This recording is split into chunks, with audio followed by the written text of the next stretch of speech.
இரட்சகரும் ஆண்டவருமாகிய இயேசு கிறிஸ்துவின் ஈடு இணையற்ற நாமத்திலே அன்பு சகோதர சகோதரிகளுக்கு எழுந்து கட்டும் ஊழியத்தின் சார்பாக என்னுடைய வாழ்த்தலை தெரிவித்துக் கொள்கிறேன்.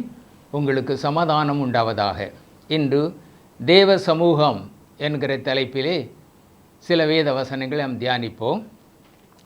தேவ சமூகம் என்று சொல்லும்போது ஆங்கிலத்திலே த பிரசன்ஸ் ஆஃப் காட், அவருடைய சமூகம் என்று அழைக்கிற அந்த வார்த்தைக்கு கர்த்தருக்கு முன்பாக அல்லது கர்த்தர் நமக்கு முன்பாக அவருடைய அசைவாடுதல் என்று நாம் பொருள் எடுத்துக்கொள்ளலாம். இதற்கு ஒரு மிக ஒரு ஆழமான பொருள் வேதம் நமக்கு சொல்கிறது. தேவ சமூகத்திலிருந்து நாம் எவைகளை பெற்றுக்கொள்கிறோம், எவைகள் நடக்கின்றன, ஏன் தேவ சமூகம் நமக்கு அவசியமாக இருக்கிறது என்பதையெல்லாம் சில வசனத்து மூலமாக நாம் தியானிக்க போகிறோம். தேவ சமூகத்திற்கு அவர் எங்கெங்கெல்லாம் எந்தெந்த இடத்திலெல்லாம் நமக்கு முன்பாக சொல்ல வேண்டும் என்றும் வேதம் சில அருமையான நிகழ்வுகளை நமக்கு குறிப்பிட்டு காட்டுகிறது.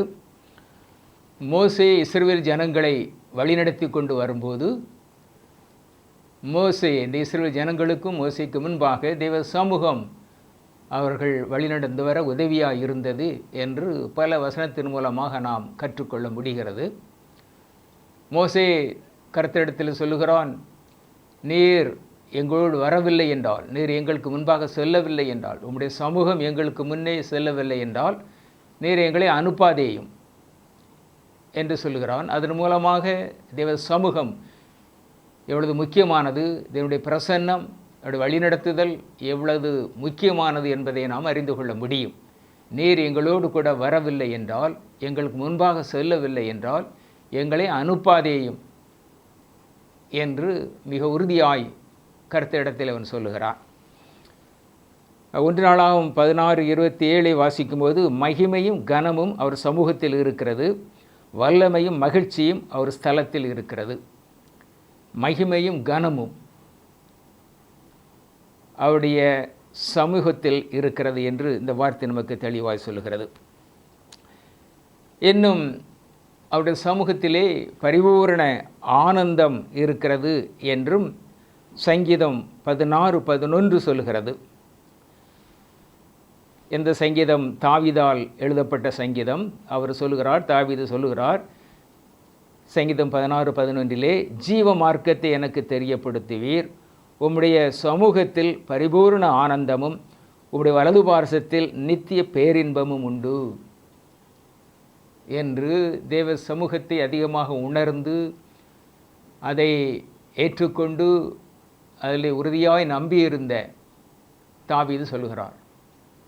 தாவீதுடைய வாழ்க்கையிலே சிறு வயதிலிருந்தே அவர் ஆடு மாடுகளை காடுகளிலே மேய்த்து கொண்டு இருந்தபோது இசை கருவியை மீட்டிக்கொண்டு அவர் தேவனை துதித்து பாடியிருக்கிறார் என்று நாம் நன்றாக அறிவோம். ஆக எப்போதும் அவர் தேவ சமூகத்தை உணர்ந்தவராய் இருந்தார். சிறு வயதிலிருந்தே தேவ சமூகத்தை, அவருடைய பிரசன்னத்தை, அவருடைய மகிமையை உணர்ந்தார். ஆகவே அவர் கடைசி மகனாக பிறந்து பலராலும் அதிகமாக மற்ற சகோதரர்களால் புறக்கணிக்கப்பட்ட போதிலும் அவர் தேவ சமூகத்தில் நான் மகிழ்ச்சியை கண்டேன், சந்தோஷமாக இருக்கிறேன், மனமகிழ்வாக இருக்கிறேன் என்று உற்சாகமாக தன்னுடைய இளமைய நாட்களை கழித்த அருமையான மனிதர் இந்த தாவீது. ஆகவே அவர் சொல்கிறார், உம்முடைய சமூகத்தில் பரிபூர்ண ஆனந்தமும் உம்முடைய வலது பார்சத்தில் நித்திய பேரின்பமும் உண்டு. ஆகவே அன்பு தேவ ஜனமே, பாடுகள் நிறைந்த இந்த உலகம், மனிதன் சந்தோஷமாக இருப்பதற்கு முடியாத அளவுக்கு பலவிதமான பிரச்சனைகள் சமீப நாட்களிலே மிக அதிகமாக இவைகள் இருக்கின்றன. பயங்கரமான கொள்ளை நோய்கள், இன்னும் சமூக நீதி இல்லாத நிலை, எங்கும் நீதி நேர்மை பார்க்க முடியவில்லை, பயங்கரங்கள், கொலை கொள்ளைகள், விபச்சாரங்கள் பயங்கரமாக நடைபெற்று கொண்டு இருக்கின்றன. நல்லவர்கள் எப்படி இந்த பூலோகத்தில் வாழ முடியும் என்கிற அளவுக்கு தீமை நிறைந்து விட்டது. என்னதான் அரசாங்கம் சட்டத்திட்டங்களை போட்டாலும் அதை ஜனங்கள் கைக்கொள்வதில்லை. மனம் போல வாழ்கிறார்கள். ஆகவே பயங்கரம் எப்போதை விட அதிகமாக இந்த நாட்களிலே இருக்கிறது. மக்கள் சந்தோஷமாய் வாழ முடியாத ஒரு சூழ்நிலை. ஆனால் இவைகளுக்கு மத்தியிலே தேவ சமூகம் நம்மோடு கூட இருக்கும் என்றால், கர்த்தருடைய பிரசன்னம் நம்மோடு கூட இருக்கும் என்றால், இவைகளுக்கு மத்தியிலே மனமகிழ்ச்சியாய் வாழ முடியும். அதுதான் அவருடைய பிரசன்னத்தின் முக்கியத்துவம், அவசியம், மகிமை அங்குதான் வெளிப்படுகிறது. ஆகவே அவருடைய சமூகத்திலே பரிபூர்ண ஆனந்தம், நிம்மதியில்லாத மனமகிழ்ச்சி, சந்தோஷத்தை அனுபவிக்க முடியாத சூழ்நிலையிலே தான் தாவீது வாழ்ந்து கொண்டிருந்தார் சிறு வயதிலே.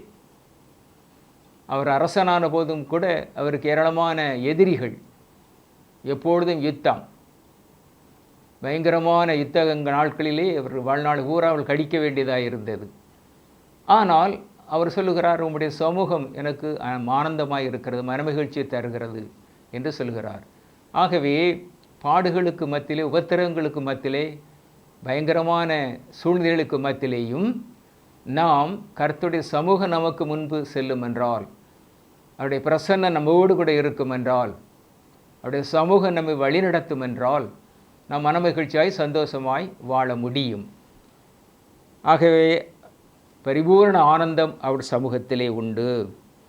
இன்னும் சங்கீதம் 31:20 வாசித்தோமானால், மனுஷருடைய அகங்காரத்துக்கு அவர்களை உமது சமூகத்தின் மறைவிலே மறைத்து, நாவுகளின் சண்டைக்கு அவர்களை விலக்கி உமது கூடாரத்திலே ஒளித்து வைத்து காப்பாற்றுகிறீர்.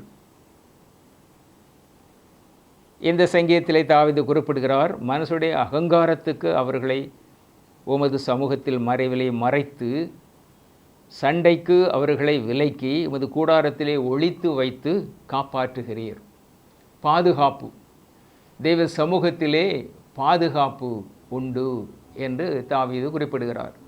பயங்கரமான சூழ்நிலையில்தான், எதிரிகள் மூலமாக ஏராளமான பிரச்சனை அவருக்கு இருந்தது. எப்பொழுது வேண்டுமானாலும் நண்பர் கூட அவருக்கு பகையாய் மாறினார்கள். அவரை உயிரை வாங்க துடித்தார்கள். ஆனாலும் அவர் பாதுகாப்பாக நான் இருக்கிறேன், உம்முடைய சமூகம் என்னோடு எனக்கு முன்பாக இருக்கிறபடினாலே, உம்முடைய சமூகத்திலே நான் இருக்கிறபடினாலே நான் பாதுகாப்பாக இருக்கிறேன், பாதுகாக்கப்படுவேன் என்று சொல்லுகிறார். என் அன்பு தேவ ஜனமே, நாம் வாழ்கிற வாழ்க்கையும் பாதுகாப்பற்ற சூழ்நிலை தான், பாதுகாப்பற்ற ஒரு உலகம்தான். என்னதான் அரசாங்கம் சட்டத்திட்டங்களை போட்டு ஜனங்களுடைய பாதுகாப்புக்கு பல முயற்சிகளை எடுத்தாலும், இயற்கைக்கு மீறிய அநேக சீற்றங்கள் ஏற்படுகின்றன. சூழ்நிலைகள் திடீரென்று மாறிவிடுகிறது. நம்மை நேசித்தவர்கள் பகைத்து விடுகிறார்கள். நமக்கு எதிராக கூட்டம் கூட்டமாக கூடி ஆலோசனை பண்ண ஆரம்பித்து விடுகிறார்கள். அவருடைய முன்னேற்றத்தை தடை பண்ணுவதற்காக பல முயற்சிகளை எடுக்கிறார்கள். நாம் மகிழ்ச்சியாய் சந்தோஷமாக இருப்பது அநேகருக்கு பிடிப்பதில்லை. ஆகவே அந்த சூழ்நிலையில் மத்தியிலேயும் கர்த்தர் நம்மை பாதுகாத்துக் கொள்கிறார் அவருடைய பிரசன்னத்தால். நம் தேவாதி தேவன் அவரை விட ஒரு பாதுகாப்பான இடம் நமக்கு கிடையாது. கோட்டையும் அரணுமாய் இருக்கிறார், பக்கத்துணைவரும் பாதுகாவலுமாய் இருக்கிறார். ஆகவே அவருடைய பிரசன்னத்திலே நாம் எப்போதும் இருந்தோமானால் பாதுகாப்பு நிச்சயமாகவே உண்டு. சூழ்நிலை எப்படி இருந்தாலும், காலநிலைகள் எப்படி இருந்தாலும், மக்கள் எப்படி இருந்தாலும், அரசாங்கம் எப்படி இருந்தாலும் நாம் பாதுகாப்பாக இருக்க முடியும். எப்பொழுது தேவ சமூகம் நம்மோடு கூட இருக்குமானால் அவர் எப்போது நம்மை மறைத்து கொள்வார், பாதுகாத்து கொள்வார். ஆகவே சமூகத்திலே பாதுகாப்பு உண்டு. இன்னுமாக அவருடைய சமூகம் நமக்கு வழிகாட்டுகிறது என்று நாம் யாத்திராகமம் 33ஆம் அதிகாரம் 14-15 வசனங்களிலே வாசிக்க முடியும். கர்த்தர் மோசேயிடத்தில் சொல்கிறார், என் சமூகம் உனக்கு முன்பாக செல்லும், நான் உனக்கு இளைப்பாறுதல் தருவேன் என்றார். அப்பொழுது அவன் அவரை நோக்கி, உம்முடைய சமூகம் எங்களோடு கூட செல்லாமற் போனால் எங்களை விடத்திலிருந்து கொண்டு போகாதிரும் என்று சொன்னான். ஏனென்றால் அவருடைய சமூகம்தான் அவர்களுக்கு வழிகாட்ட வேண்டும். வனாந்திர வாழ்க்கையிலே சிக்கி கொண்டார்கள், எங்கே போவதென்று தெரியவில்லை, எது சரியான வழி என்று தெரியவில்லை, எங்கே அவர்களுக்கு வாழ்வாதாரம் கிடைக்கும் என்றும் தெரியவில்லை. தண்ணீர் தேவை, உணவு தேவை, சுற்றிலும் எதிரிகள் இருக்கிறார்கள், அவர்கள் கானான் தேசம் நோக்கி போக வேண்டும். ஆனால் வழி தெரியவில்லை. வழியை கர்த்தர் தான் ஏற்படுத்த வேண்டும். அவருடைய சமூகம்தான் நமக்கு வழிகாட்டியாக இருக்கிறது. ஆகவே தான் சொல்கிறார், என் சமூகம் உனக்கு முன்பாக செல்லும், நான் உனக்கு இளைப்பாறுதல் தருவேன் என்று சொல்லி இருக்கிறீரே. ஆகவே உம்முடைய சமூகம் எங்களுக்கு கூட வரவில்லை என்றால் நீர் எங்களை அனுப்பாதேயும் என்றும் அவன் திட்டவட்டமாக குறிப்பிடுகிறான். ஆகவே மோசேக்கும் இஸ்ரவேலருக்கும் அவருடைய சமூகம்தான் வழிகாட்டியாய் இருந்தது. இன்னும் மோசே இஸ்ரவேலை அதிகமாக நேசித்தபடியினாலே அவன் இஸ்ரவேல் ஜனங்களுக்காகவும் அவன் மன்றாடுகிறான், வழியை காட்டி சொல்லும்படியாக. அவருடைய பிரசன்னத்திற்காக இஸ்ரவேல் ஜனங்களுக்காகவே அவன் அதிகமாக முயற்சி எடுக்கிறான். அவன் அறிவான் அவருடைய சமூகம் எப்போதும் எனக்கு முன்பாக இருக்கிறது என்று. ஆனால் இஸ்ரவேல் ஜனங்களுடைய முரட்டாட்டமான வாழ்க்கையும் கீழ்ப்படியாமையும், புறஜாதியாரோடு அவர்கள் கலந்து கொள்வதையும், கற்பனைகள் கட்டளைகளை கைக்கொள்ளாமல் மனம் போல வாழ்வதும், தேவிக்கு மட்டும் கர்த்தர் நோக்கி பார்ப்பதும், இவ்விதமாக முரட்டாட்டமுள்ள ஜனங்களாய் அவர்கள் இருந்த போதிலும் அவன் அவர்களை நேசிக்கிறான். ஆகவேதான் சொல்லுகிறான், இந்த ஜனங்களுடைய பாவங்களை மன்னிக்க கூடுமானால் மன்னியும், இல்லை என்றால் நீர் எழுதின ஒரு புத்தகத்திலிருந்து என்னுடைய பெயரை கிறுக்கி போடும் என்று சொல்கிறான். இஸ்ரவேல் ஜனங்கள் மோசே தேவனோடு பேசிக்கொண்டிருந்த நாட்களிலே இஸ்ரவேல் ஜனங்கள் ஆரோனிடத்திலே எங்களை வழிநடத்தி கொண்டு போவதற்கு ஒரு தலைவனை உண்டாக்கு, ஒரு கடவுளை உண்டாக்கு, மோசே எங்கு போனானோ தெரியவில்லை, எப்பொழுது வருவானோ தெரியவில்லை, ஆகவே எங்களை வழிநடத்த நீ ஒரு கடவுளை உண்டாக்க வேண்டும் என்று சொன்னபோது ஆரோன் அவருடைய எல்லா நகைகளையும் வாங்கி அதை கருப்பிடித்து ஒரு கன்றுக்குட்டியாக செய்து, இதுதான் உங்களை எகிப்திலிருந்து இஸ்ரவேலுக்கு எகிப்திலிருந்து கானானுக்கு வழிநடத்தி கொண்டு போகிற தெய்வம், கடவுள் என்று சொல்கிறான். ஜனங்கள் அதற்கு முன்பாக குடித்து வெறித்து நிர்வாணமாய் ஆடினார்கள் என்று வேதம் சொல்லுகிறது. அப்பொழுது கர்த்தர் ஜனங்களுடைய முரட்டாட்டத்தை, அருவருப்பை பார்த்து இந்த ஜனங்களை நான் அழித்து விடப் போகிறேன் என்று சொல்லுகிறார். அப்பொழுதுதான் மோசே இந்த ஜனங்களுக்காக சொல்லுகிறான், வாதாடுகிறான், இந்த ஜனங்களின் பாவத்தை மன்னிக்க கூடுமானால் மன்னியும், இல்லை என்றால் நீர் எழுதின புத்தகத்திலிருந்து என் பெயரை கிறுக்கி போடும், நான் இவளோடு நரகத்திற்கு போய்விடுகிறேன் என்று சொல்கிறான். அந்த அளவுக்கு அவன் இஸ்ரவேல் ஜனங்களை நேசித்தான். காரணம், தேவ சமூகம் அவரோடு கூட இருந்தபடியினாலே அவன் அவர்களை நேசிக்க வேண்டும் என்று கட்டாயப்படுத்தப்படுகிறான். அது தேவ சமூகம்தான் அவனை அவ்விதமாக நடத்துகிறது. ஆகவே அந்த பயங்கரமான சூழ்நிலையில மத்தியிலேயும் தேவ சமூகம் அவனுக்கு வழிகாட்டியாயிருந்து அவனையும் அவர்களையும் வழிநடத்தி கொண்டு போகிறது. இன்னும் அவருடைய பிரசன்னம், அவருடைய சமூகம் எல்லா இடங்களிலேயும் உண்டு என்று வேதம் சொல்கிறது. சங்கீதம் 139 9-10 வசனங்களை வாசித்தோமானால், நான் விடிய காலத்து செட்டைகளை எடுத்து சமுத்திரத்தின் கடையாந்தரங்களிலே போய் தங்கினாலும் அங்கேயும் உமது கை என்னை நடத்தும், உமது வலதுகரம் என்னை பிடிக்கும். தாவீது சொல்கிறான், நான் எங்கே போய் மறைந்து கொண்டாலும் ஒளித்திருந்தாலும் உம்முடைய கை என்னை பிடிக்கும். உம்முடைய பிரசன்னத்திற்கு மறைவான எங்கேயும் போய்விட முடியாது, உம்முடைய பார்வைக்கு மறைவாக நான் எங்கேயும் ஓடிவிட முடியாது. விடிய காலத்து செட்டைகளை எடுத்து சமுத்திரத்தின் கடையாந்தரங்களிலே போய் தங்கினாலும் அங்கேயும் உமது கை என்னை நடத்தும். எந்த இடத்தில் இருந்தாலும் உமது சமூகம்தான் என்னை வழி நடத்தும், நீரை வழிகாட்டி என்றும் தெளிவாய் அவன் சொல்லுகிறான். ஆகவே என் அன்பு தேவ ஜனமே, இவ்வளவு அற்புதமாய் ஜனங்களை, இஸ்ரவேல் ஜனங்கள் வழிநடத்திய தேவாதி தேவனுடைய பிரசன்னம் நம்மோடும் கூட எப்போதும் இருக்க வேண்டும் என்கிற வாஞ்சை நமக்குள் உண்டாக வேண்டும்.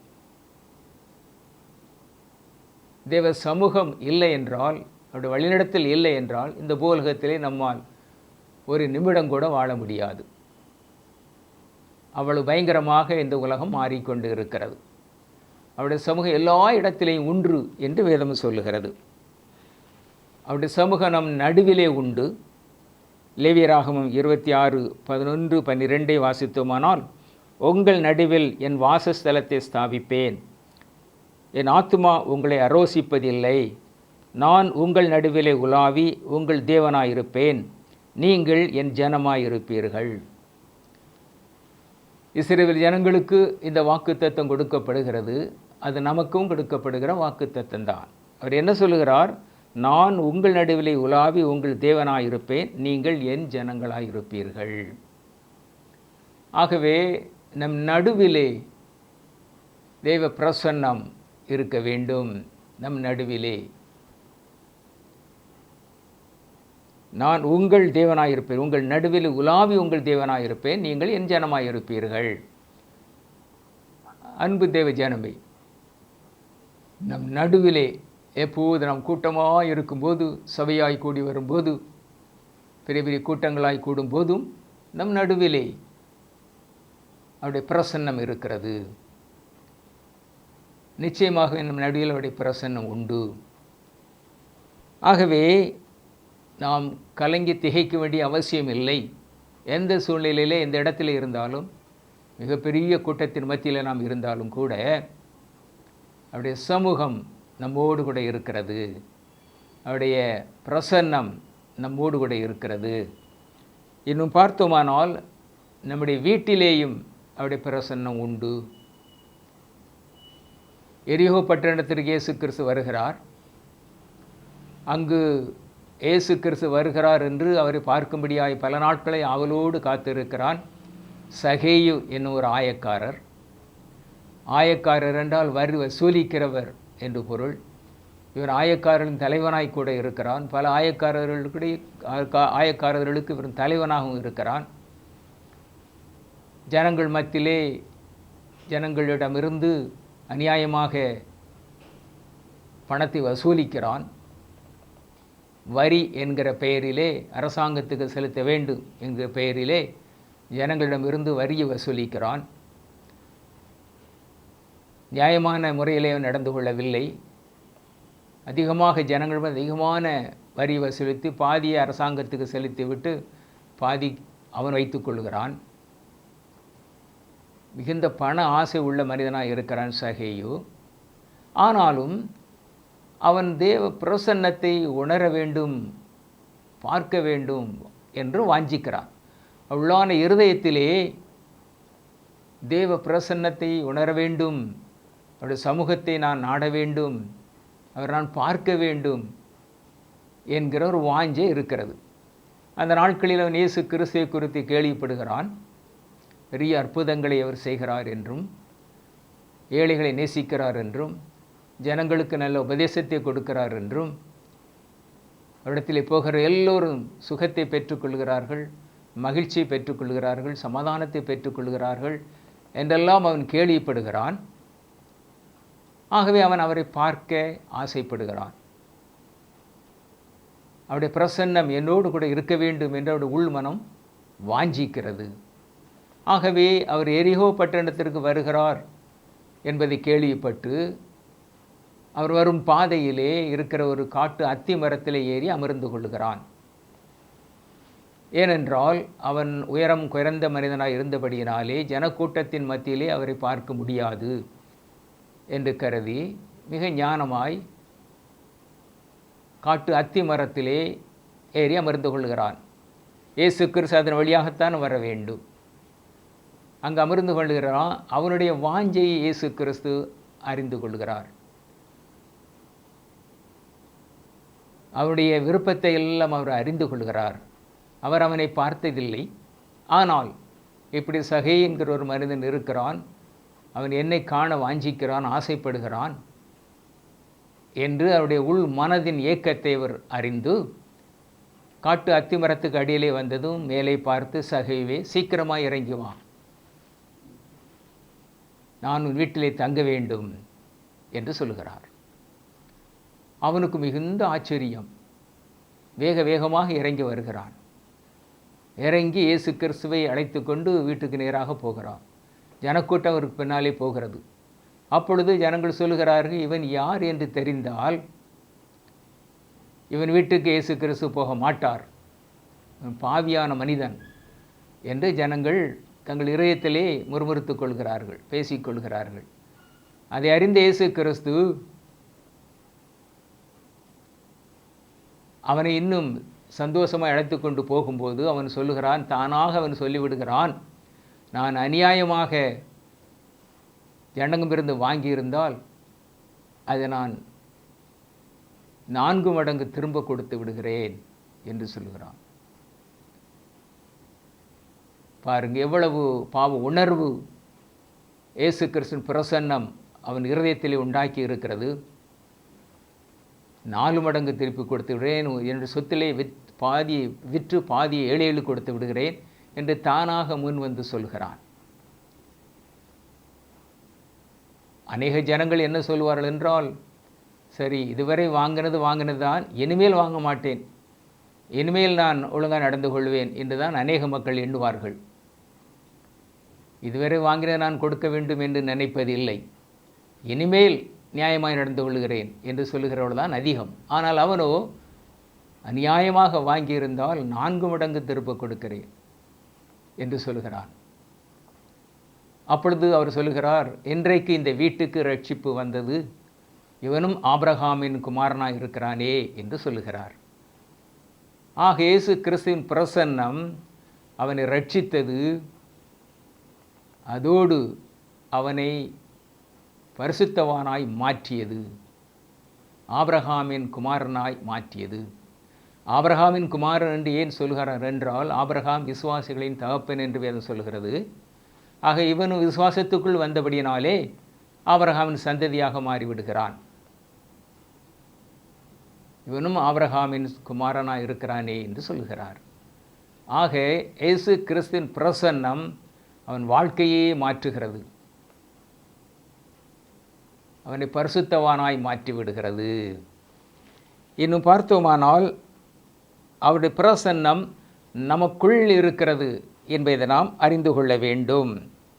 1 கொரிந்தியர் 6:19 வாசித்தோமானால், உங்கள் சரீரமானது நீங்கள் தேவனாலே பெற்றும் உங்களில் தங்கியும் இருக்கிற பரிசுத்த ஆவியுடைய ஆலயமாய் இருக்கிறதென்றும் நீங்கள் உங்களுடையவர்கள் அல்லவென்றும் அறியீர்களா? உங்கள் சரீரம் தேவனுடைய ஆலயமாய் இருக்கிறது. அப்படியானால் நமக்குள் தேவ பிரசன்னம் இருந்து கொண்டு இருக்கிறது. இதை உணர்கிறோமா? நம்முடைய சரீரம் தேவனுடைய ஆலயம் என்று உணர்கிறோமா? பொதுவாக ஆலயத்திலே கர்த்தர் இருப்பார் என்று ஜனங்கள் நம்புவார்கள். அப்படியானால் நம்முடைய சரீரமே ஆலயம் என்றால் நமக்குள் நம்ம இயேசு கிறிஸ்து இருக்கிறார், பரிசுத்த ஆவியானவர் இருக்கிறார் என்ற உணர்வு மனிதர்களுக்கு உண்டா? அவர் நமக்குள் வாசம் பண்ணுகிறார், அதனுடைய பிரசன்னத்தை குறிப்பிடுகிறது. ஆகவே அன்பு தேவ ஜனமே, நம் தேவாதிதேவனுடைய பிரசன்னம் நம் நடுவே இருக்க வேண்டும், நம் வீட்டில் இருக்க வேண்டும், நமக்குள் இருக்க வேண்டும். ஏனென்றால் அப்படி சமூகத்திலே நித்திய மகிழ்ச்சி, பேரானந்தம் உண்டு. ஜெபிப்போமா? மகா இரக்கமுள்ள எங்கள் தேவாதி தேவனே, நன்றியோடுமே நாங்கள் ஸ்தோத்தரிக்கிறோம்.